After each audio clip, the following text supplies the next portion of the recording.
Hello again and welcome back to English Today. This is DVD 17 and the fifth DVD of your upper intermediate level. And in this DVD, we'll begin with another 2 episodes of our story, That's Life, followed by our special TV programs where our culinary experts will be talking about how to set the table.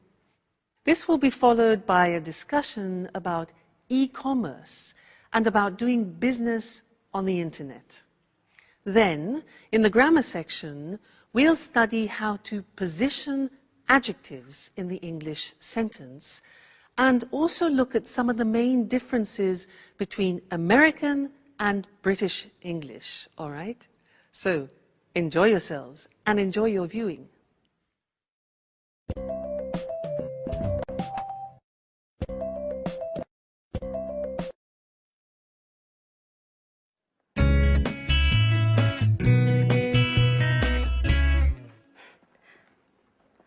I knew it. It couldn't have been different. But watch out! Oh, God. Did you hurt yourself? Oh, no. You should watch where you're going. Oh, no. Oh, no. I'm just walking into things. You know, I'm a bit absent-minded. When I was a kid, I was always falling over. I was always covered in bruises. But, oh, excuse me now. The first full moon of the summer. Just wonderful. Hey, what's the full moon got to do with anything? No, nothing. Come on, please. Tell me what you're reading. It's just a beautiful love story full of passion. It's a love story between a young lady of the nobility and a farmer. The girl's father wants her to marry a lord and is against the relationship. So he arranges to have the young farmer kidnapped and locked away in a secret room to die of hunger and thirst. What a sad story. Isn't it rather depressing? Well, oh, wait a minute. I haven't finished. The kidnapping happened on the first full moon of the summer. Just a moment before, the 2 lovers had arranged to meet. Legend says that every year on that night, the young girls return to look for her lover. Do you see? What should I see? It's a legend. Don't tell me I should believe in such a stupid thing. Well, on the contrary, I think you should. This is the interesting part. This love story took place here, in this house. And tonight, there's the first full moon of the summer. Oh, this is so exciting. I know this holiday would bring some pleasant surprises. You must be mad. And by the way, where on earth did you find this book? Well, up in the Arctic. It must have been written by one of Paolo's ancestors. If I'd known that room contained some treasures like this book, I'd lock myself in there for the whole holiday. You shouldn't go nosing around everywhere, Michelle. Well, then you should leave me alone then.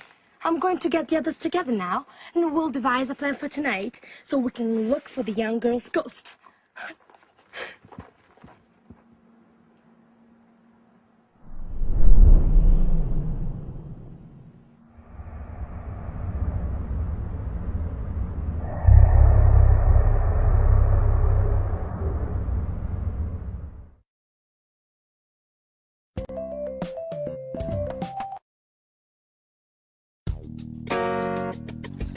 Hey, Sarah! Like a flip? Hello. Hello. I'm glad you're here. We've been here since noon. We've made an incredible discovery. What's this about? Well, according to Michelle, this house is home to the spirit of a young girl.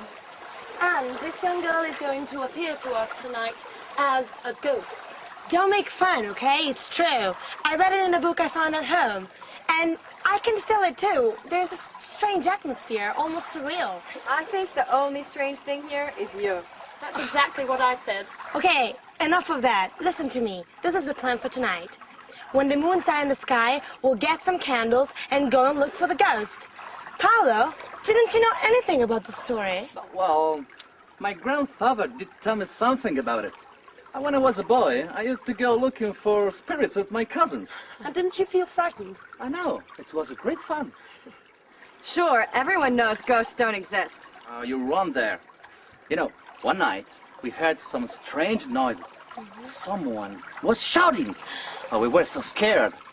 And we ran up to our rooms, and my youngest cousin cried for 2 days. He was so terrified. What rubbish. I think you just invented the whole story. Okay, stop arguing. Paolo and I are going to look for the ghost tonight. Sandra, you coming with us? Well, I don't really believe in these things, but if you're both going, well, why not? It'll be a bit of change from the other evenings.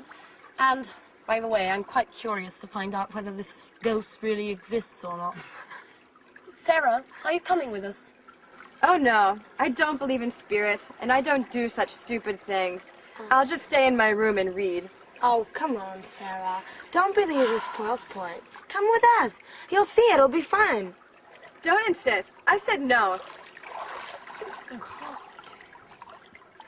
That damn pub. She wouldn't be like this if it hadn't burned down. I know, you're right. Let's try not to let our problems get us down. Sandra, can you call Mike and Anne? And we'll tell them what's the plan for tonight. Okay. Ghost hunting under a full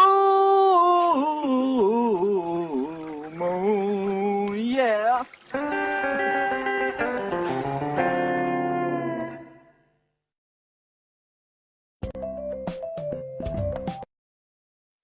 Hi everyone, and welcome back for another lesson. Now, as you've been watching our story, That's Life, you've probably noticed that there are different Englishes, different accents, like British English, American English, Australian English. Yeah, now you can often notice that from the accent. But we don't only notice the difference from the accent. There are also differences in vocabulary. And this is something that I want to look at with you now, especially between British English and American English. So we'll look at the screen and you can see the words written. Because British English and American English, when I meet, for example, an American person, I usually don't have any problems understanding. But occasionally, let me tell you this story. An American said to me once, he said, hey, do you have a moose? And I didn't know what to answer. He said, do you have a moose? Now, in the English language, a moose is either the dessert that you eat at the end of a meal, like chocolate mousse, or it's the animal with antlers that you see in Canada. So none of those things were appropriate for the situation that we were in. So I had to say, sorry, what do you mean by moose? And for him, the moose was a mattress. You know, part of the bed that you sleep on, a moose was a mattress. So I was just flabbergasted. I could never have guessed that a moose was a mattress. So let me show you or introduce you, maybe you know some of these already, especially if you watch the cinema a lot. Some of the difference in terminologies and vocabulary between American and English, all right? Now, look at the screen. In British English, we talk about living in a flat, which is a small house in a condominium. So that's a flat. But the Americans tend to call that an apartment, all right? Then we in England have gardens, which are often attached to our houses or our flats. But in America, they call that a yard, all right? A yard. So in my backyard, you often hear. Then when you have rubbish, in England we put the rubbish in a rubbish bin, but in America, rubbish is garbage. So they put their rubbish in a garbage can. So rubbish bin, garbage can. If I say in British English, I'm going to town, the Americans will say, I'm going downtown. I'm going downtown. In England, walking along the streets, the part beside the street itself, beside the road, is called a pavement. But in America, that is called a sidewalk. Pavement, sidewalk. We put our cars in a car park, but in America, they call a car park a parking lot. Okay? Parking lot. In Britain, we drive on motorways, whereas in America, you will hear the word freeway or highway or even superhighway. All right, so motorway in Britain, freeway, highway in America. Then when all the roads come together, we call that in English a junction. But the Americans call it an intersection. Junction, intersection. When we are traveling in our cars, we go and we buy petrol. The Americans buy gas or gasoline. For us, gas is a liquid air. So, gas, gasoline, in British English is petrol. Okay? Then, in England, we go to the cinema. In America, they prefer often to use movies, go to the movies. Then, for example, if you go to a theatre and you want to go to the wardrobe, for example, and leave your coats, etc., very often in America, that is called the closet. So, wardrobe, closet. Then, if you're in a restaurant, to begin with, we in England have a starter. The Americans have an appetizer. And this is very interesting. When you take potatoes and you fry them, and for example, you have it with steak, in English, those are called chips. The Americans use French fries. Now, in English, when you have a bag, for example, at a party, if you're having an aperitif, we often have nuts and what we call crisps. Now, crisps are very thin pieces of potato, chopped up very finely, and then cooked, usually in hot oil, and put in plastic bags. Now, we call those crisps, but the Americans call them potato chips. So it's very confusing. For us, chips is what you have with steak, and the crisps are the things that you have in the bag, all right? And one more thing, in Britain we talk about summer, winter, spring and autumn, but often in American English you will hear autumn referred to as fall. So those are just a few examples of the difference between British English and American English. But keep noticing the differences especially when you're watching films, because it really is very interesting and it will help you in preparation for when you go to both countries. All right, so good to see you again, and I look forward to seeing you again in the next lesson. Bye.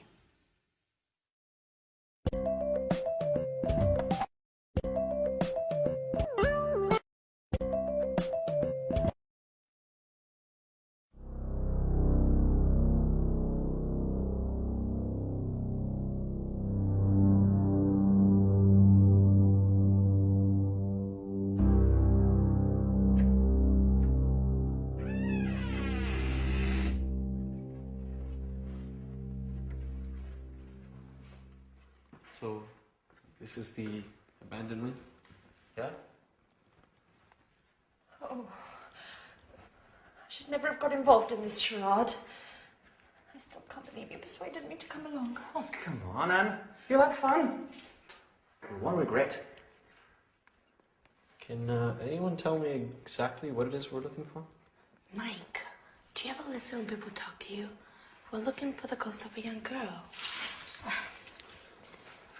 Legend says that when the full moons are in the sky, she returns here to look for a young lover.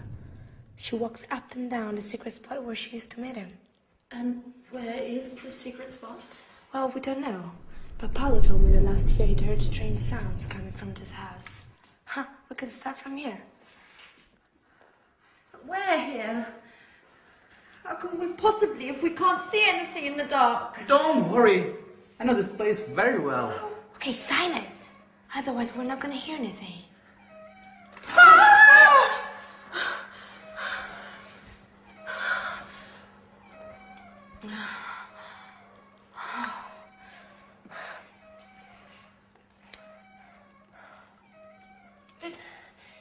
Did anyone ask Sarah if she wanted to come along with us?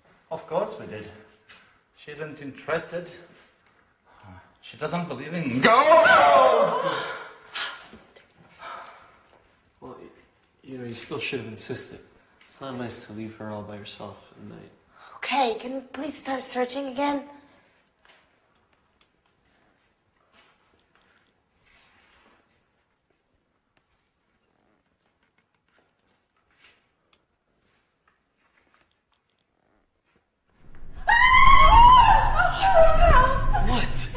Somebody here! Somebody I don't see anything. Are you sure? touched me on my shoulder. Yes, I'm sure. I'm sure they squeezed my shoulder.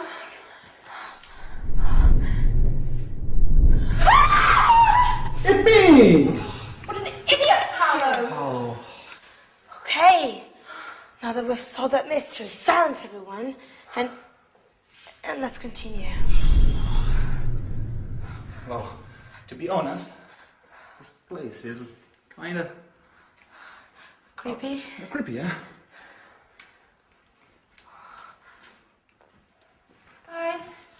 Guys, wait for us.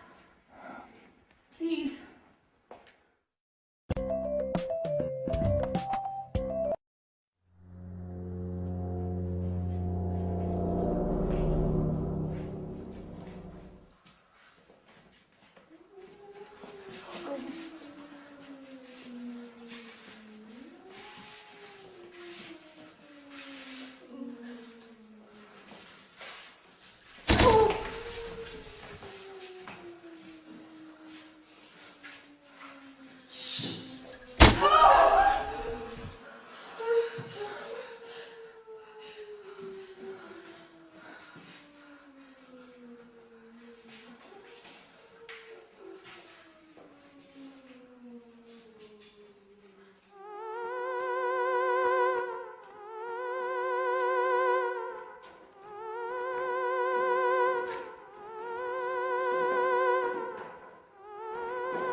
Crikey, I'm not feeling very well. I think I'm going to faint. Shut up! Well, we read about you and we want to get to know you. I don't like intruders. Do you know what happens to the people who cross my path? What happens? A horrible death. You must choose between being burnt alive or being eaten by wolves. Oh my God. Listen, Miss Lady Ghost. I think there must be some misunderstanding here. We're all going to leave now and let you look for your lover in peace and quiet. Right, everyone? Don't move an inch. It's too late. Your fate has been decided. I beg you, please don't kill us. I didn't even want to come. They forced me to come with them. Really. Be quiet! Now, all of you, close your eyes and put your hands up in the air. And now...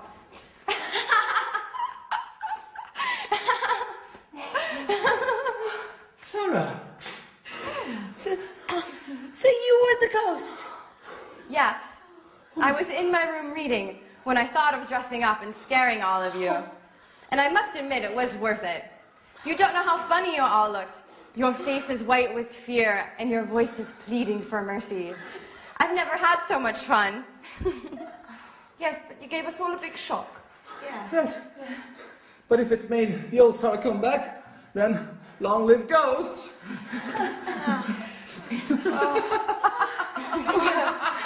Yes. Oh my God.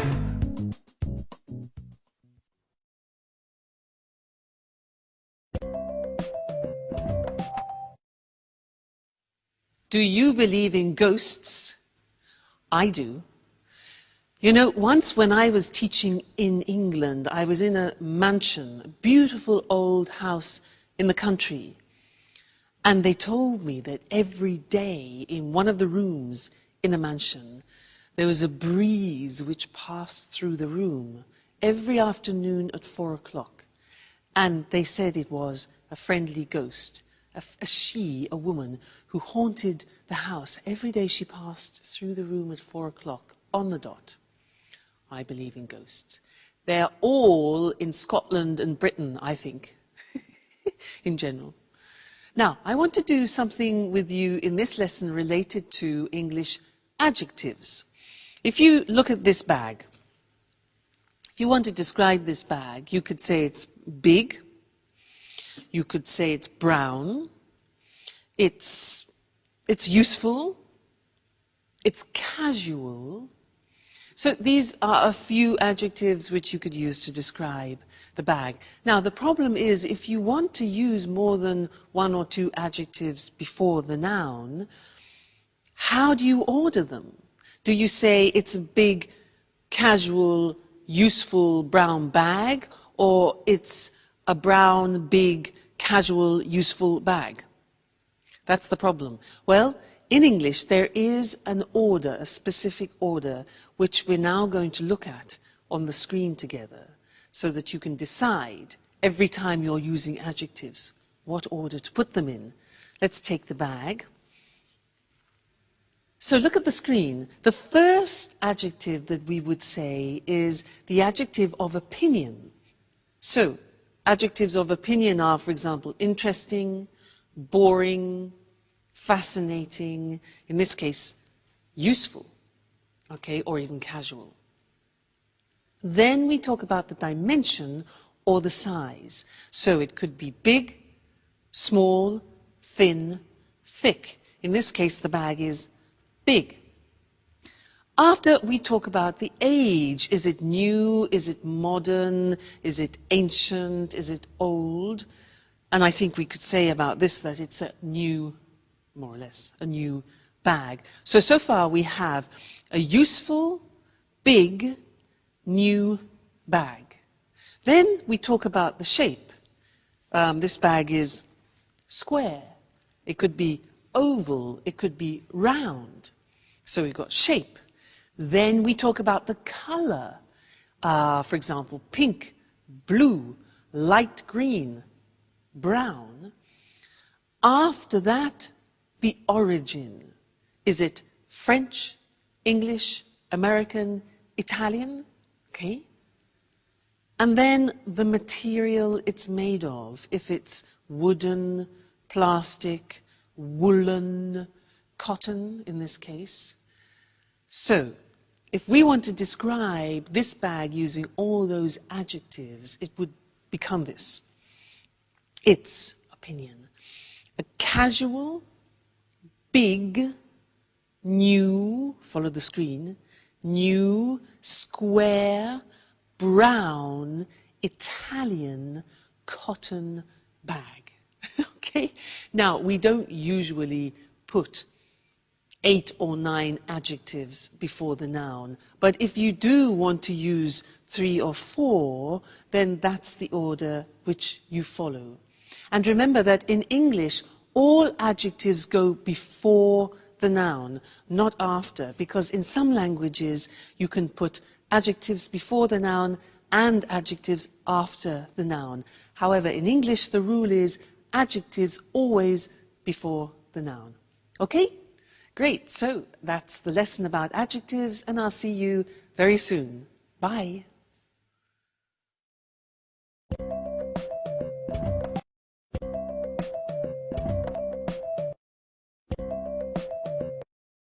Welcome to Cooking Today. Hi, Lisa. Good to see you. Good to see you again, Nancy. Lisa, tell us what you're going to talk about this time. I've chosen a letter in particular. I've received so many. Here we are. It comes from Lynn.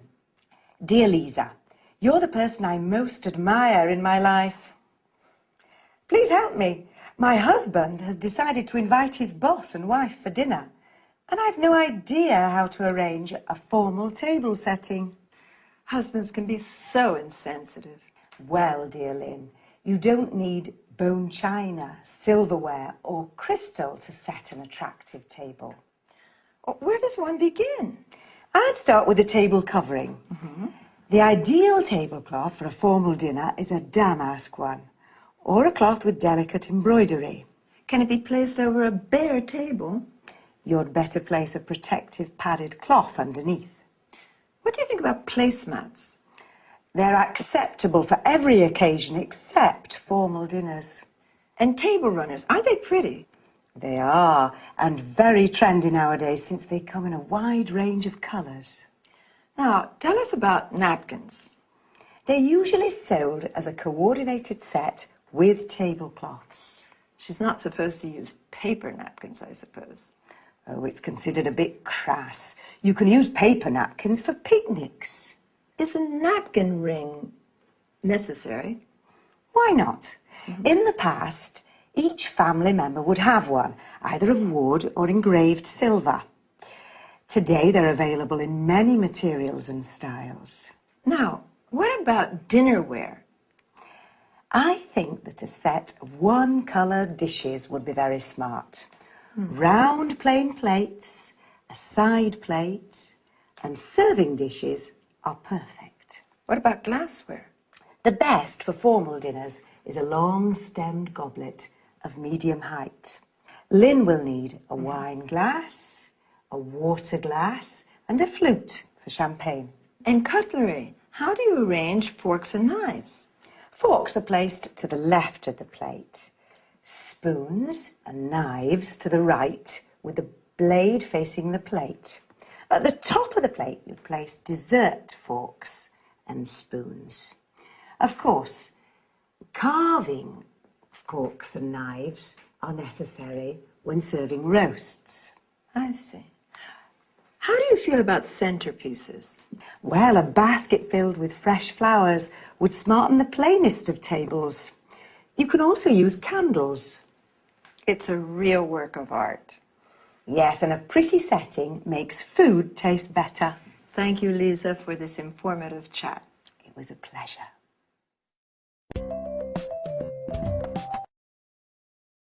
Now, let's see which term Lisa used to talk about table setting.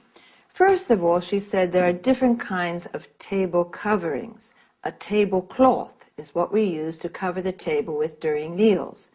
Placemats are individual settings for more informal meals. Table runners are long and narrow pieces of fabric which can hold several places. A centerpiece can be placed in the middle of the table, usually with fresh flowers as decoration.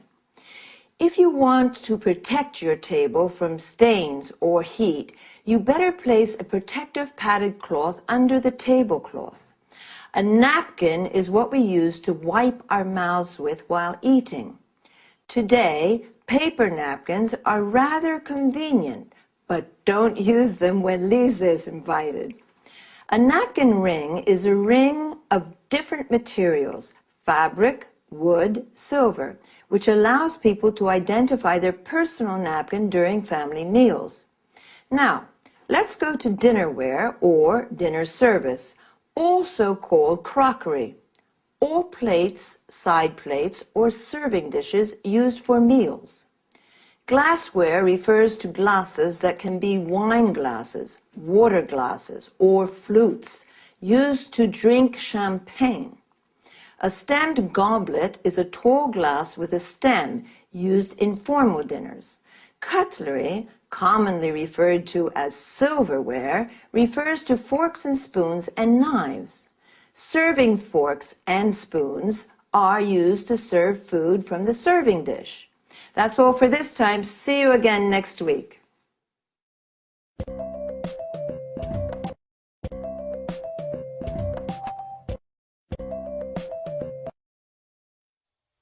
It's the new frontier of retailing. It's revolutionized the way we do business, and it brings in customers from all over the world. Of course, I'm talking about e-commerce. I'm Eric Brown, and this is Let's Talk, the discussion program with our commentators, Tom and Marie. Good evening, everyone. Good evening. Well, what are your thoughts on e-commerce? Do you buy things online? Of course I do. I always book low-cost flights, and I also buy DVDs and books on the internet. As most people do, I shop online not only for the convenience, but also to pay the lowest price possible on any given item. I used to visit different websites to shop around for the lowest price, but now that automatic comparison shopping is possible, my browser automatically shows me the prices for the same DVD at different online stores on the web. I can easily compare prices and choose which one to buy. Marie, did you know that you're a typical online shopper? In fact, 52% of online shoppers buy books, 41% buy leisure and travel items, including holidays and flights, and 40% buy DVDs and CDs. Well, Eric, online shopping is very popular today. In the UK, for example, 48% of people regularly shop on the internet. Did you know that economists put the value of online shopping in the UK at £2.26 billion, and that the e-retail market is growing by 32% a year? Actually, that doesn't surprise me. E-commerce is having a huge impact on the way we do business. It's increasing markets, improving efficiency and effectiveness, and is transforming business processes. Tom, why are you so quiet? What do you think about e-commerce? Well, to tell you the truth, I'm very skeptical about e-commerce for many reasons. Why exactly are you skeptical? Well, let's start with the issue of security. Credit card details can be stolen, and it's possible to order goods from bogus companies, ones that don't really exist. There are also lots of scams to trick people into handing over their login details for online banking, and then their accounts are emptied. So, according to you, buying things online is risky. Yes. Also, you can't be sure you'll get the goods you ordered, and if there's something wrong with them, who pays for the goods to be returned? You do. Tom, I agree with you, but up to a certain point. There are some problems with e-commerce, but these problems aren't stopping people from spending more and more online. At the same time, e-commerce has many advantages for business people. Could you explain some of these advantages, Marie? Well, it's cheaper for a retailer to set up a website than it is to rent a shop, fit it out, and pay someone to work there. Besides, a website has global reach, so customers can come from all over the world. Okay, an interesting discussion. But I'm afraid, yet again, we've run out of time. Once again, I'd like to thank our commentators. Thank you. Thank you. And goodbye to everyone. And see you again next week for another edition of Let's Talk. The topic today was e-commerce, electronic buying and selling. More specifically, we spoke about e-retailing and online shopping. Retailing is the selling of goods directly to consumers. Consumers are the people who buy goods. Online means with the internet. So, online shopping is buying things on the internet. The e-retail market, that is the selling of goods online, is growing. Well, online shopping has its positive aspects and negative aspects. Marie said you can find the lowest price thanks to automatic comparison shopping. Automatic comparison shopping means your browser, the program you use on the internet, automatically shows you the prices of the same products at different online stores. An online store is a virtual shop on the web. The web is another word for the internet. With this kind of shopping, you don't have to shop around. To shop around means visit different shops to look for the lowest price. It's cheaper for retailers, people who sell goods to consumers, to set up a website than to fit out a shop. To set up a website means to develop a website. Notice how we say to fit out a shop. This means to make a shop ready for use. For example, add shelves, lights, mirrors. Tom, on the other hand, is skeptical about e-commerce. This means he has doubts. He says online shopping is a risk. There are lots of bogus companies. These are companies that don't really exist. And lots of scams. A scam is a trick to steal money from people. Again, we have run out of time. To run out of something means you have finished it. So, goodbye and see you again soon.